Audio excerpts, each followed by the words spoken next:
Livro narrado e elaborado por Cristiane Batista, inscreva-se, grata. Epílogo. Jung.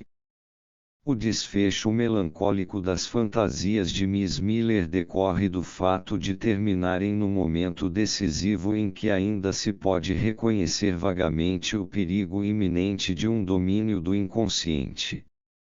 Dificilmente Miss Miller, tão alheia ao significado de suas visões e a quem também Theodore Flournoy nada conseguiu explicar, apesar de sua avaliação correta do caso, teria sido capaz de enfrentar adequadamente a fase seguinte do processo, a inevitável assimilação do herói por sua personalidade consciente. Esta deveria reconhecer o que o destino exige e o que significam as estranhas imagens que irromperam em seu consciente. Já existe uma dissociação, pois o inconsciente age independentemente e lhe traz imagens que ela não criou conscientemente, e por isso percebe como alheias e estranhas. Ao observador objetivo se evidencia que as fantasias procedem de uma energia psíquica não sujeita ao controle do consciente. São nostalgias, impulsos e acontecimentos simbólicos com os quais o consciente não pode arcar nem positiva nem negativamente. Ao impulso instintivo que quer arrancar a sonhadora da modorra da infância opõe-se um orgulho pessoal, muito inoportuno, e possivelmente também um horizonte moral relativamente estreito. Nada contribui para que o consciente compreenda o conteúdo intelectual da simbólica. Nossa cultura já esqueceu há muito como pensar simbolicamente, e mesmo a teologia não sabe mais o que fazer com a hermenêutica dos santos padres. A cura animarum no protestantismo está totalmente à míngua. Quem se daria ao trabalho de destrinchar ideias cristãs fundamentais em meio ao caos de fantasias patológicas? Mas pacientes nesta situação poderiam ser salvos se o médico se ocupasse de tais produtos e explicasse ao doente o sentido neles contido. Deste modo ele tornaria possível a seu paciente assimilar ao menos uma parte do inconsciente e com isto reduzir na mesma proporção o perigo da dissociação. Ao mesmo tempo, a assimilação do inconsciente protege contra o perigoso isolamento que sente todo aquele que se vê frente a frente com uma porção incompreensível, irracional, de sua personalidade. Pois o isolamento leva ao pânico, e com isto tão frequentemente começa a psicose. Quanto mais se alarga a brecha entre consciente e inconsciente, tanto mais iminente a cisão da personalidade, que no indivíduo com tendência neurótica leva à neurose, naquele com predisposição psicótica leva à esquizofrenia, à desintegração da personalidade. A terapia procura diminuir ou eventualmente impedir a dissociação fazendo com que as tendências do inconsciente sejam integradas ao consciente.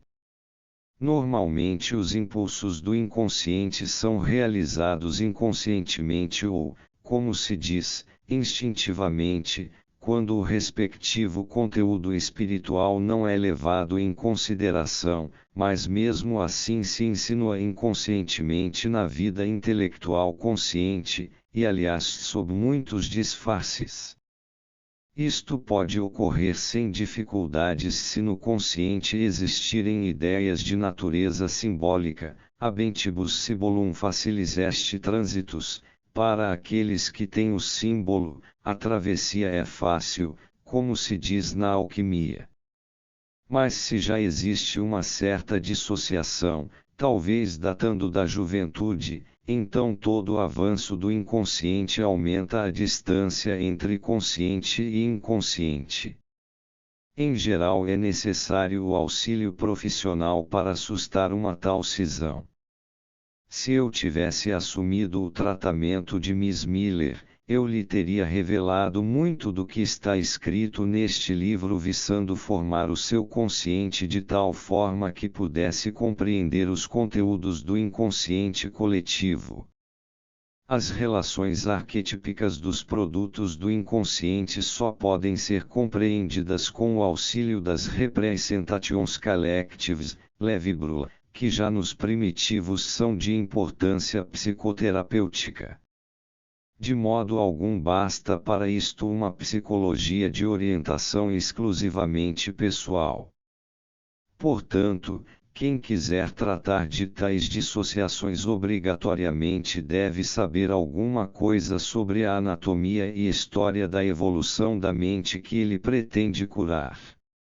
Exige-se do médico que trata de doenças físicas que tenha conhecimentos de anatomia, fisiologia, embriologia e filogênese.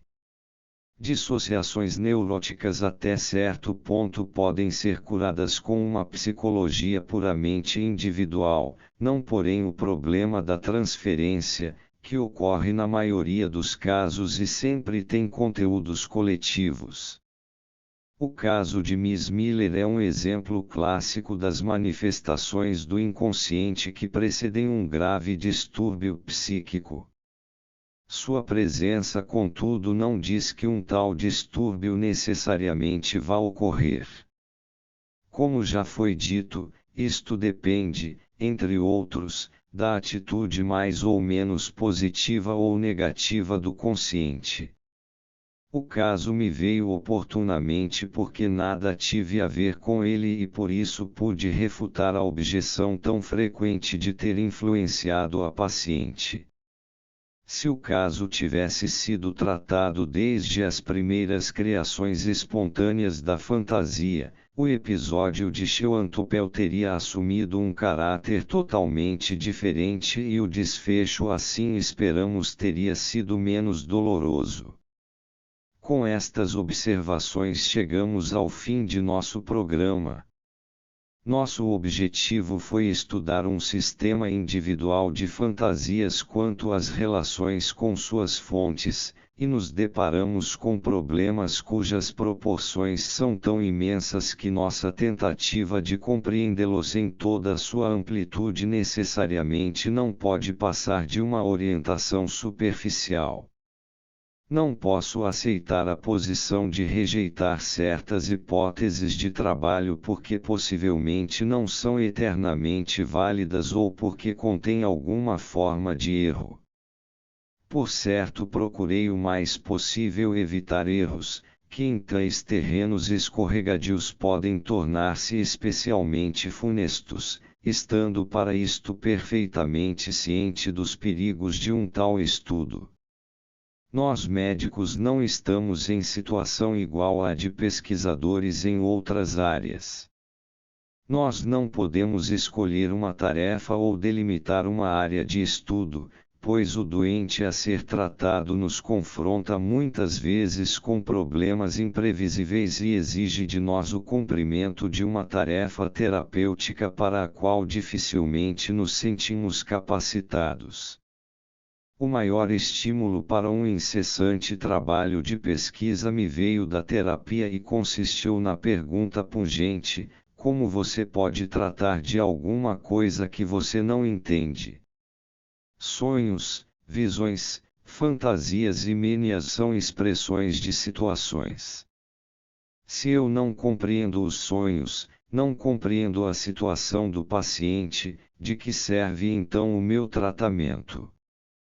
Nunca procurei justificar minhas teorias através do paciente, pois me parecia mais importante compreender a situação do doente em todos os seus aspectos, entre os quais naturalmente também está a compensação inconsciente. Miss Miller foi um destes casos.